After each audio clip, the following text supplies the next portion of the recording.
ஒரு மந்திரமாய் இயங்கும் மந்தார காடு அங்கேயே தொடங்குகிறது நம் கதை. இந்த காடு பல நூற்றாண்டுகளாக மனிதர்கள் செல்ல தயங்கும் மர்மமாய் இருந்தது. இதோ அந்த மர்மத்தின் கதையை சொல்ல விரும்புகிறேன். 3 பாத்திரங்கள்.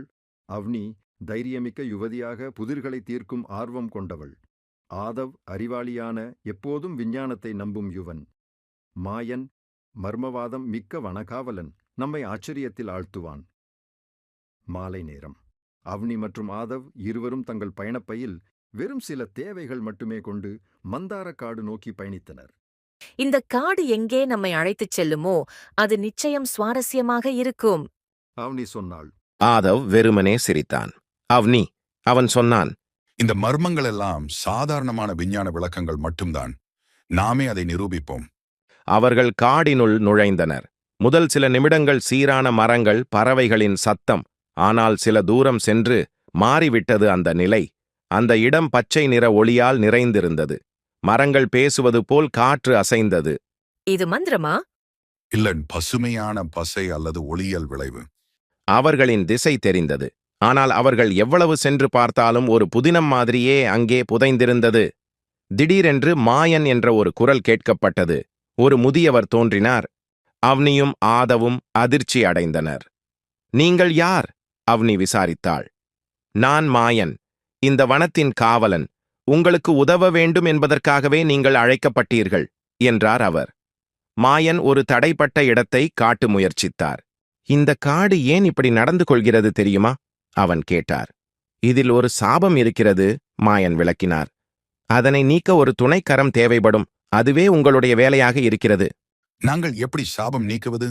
மாயன் ஒரு பனை மரக் குச்சியை அவர்களிடம் கொடுத்தார்.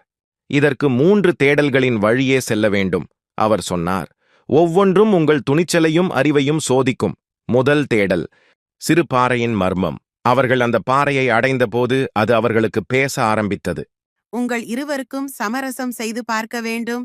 ஒருவரின் தைரியம், மற்றவரின் அறிவு, இவை இணைந்து செயல்பட்டால் மட்டுமே வழி திறக்கப்படும். ஆதவ் மற்றும் அவ்னி சந்தித்த முதல் சோதனை இங்கே முடிவடைந்தது. பாறை திறக்க நேரம் எடுத்துக்கொண்டது. இரண்டாவது தேடல், தொட்டியை நிரப்பும் புதிர். அவர்கள் ஒரு தங்கத் தொட்டியை கண்டனர். மாயன் சொன்னார், இந்த தொட்டியை முழுமையாக நிரப்ப வேண்டும். ஆனால் உங்கள் கைகளில் இருக்கும் குறைவான விலகும் துளிகளை மட்டுமே பயன்படுத்த வேண்டும். அவ்னி தன் சிந்தனை திறனுடன் செயல்பட்டாள். நீங்கள் ஒவ்வொரு துளியையும் கவனமாக சேர்த்து பார்த்தால் அது சாத்தியமாகும். மூன்றாவது தேடல், இருட்டின் பாதை. அவர்கள் இருட்டு பாய்ந்து வரும் இடத்துக்குச் சென்றனர்.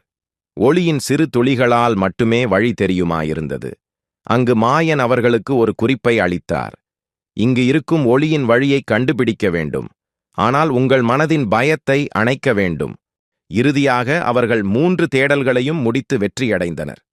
மாயன் அவர்களுக்குச் சொன்னார், நீங்கள் இருவரும் இந்த காடு மீது வைத்த நம்பிக்கையால் மட்டுமே சாபம் நீக்கப்பட்டது. அவ்னியும் ஆதவும் சந்தோஷத்தில் மண்டியிட்டனர்.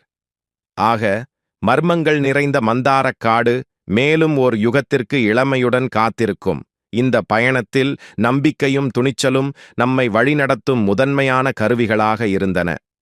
கதையின் நீதிமொழி: நம்பிக்கை, துணிச்சல் மற்றும் அறிவு இணைந்தால் எந்த கடினமான சோதனைகளையும் எதிர்கொண்டு வெற்றி பெற முடியும். மனித மனம் அச்சமின்றி செயல்பட்டால் மர்மங்களையும் சாபங்களையும் தீர்க்கும் மாயத்திறன் அதனிடமே இருக்கும்.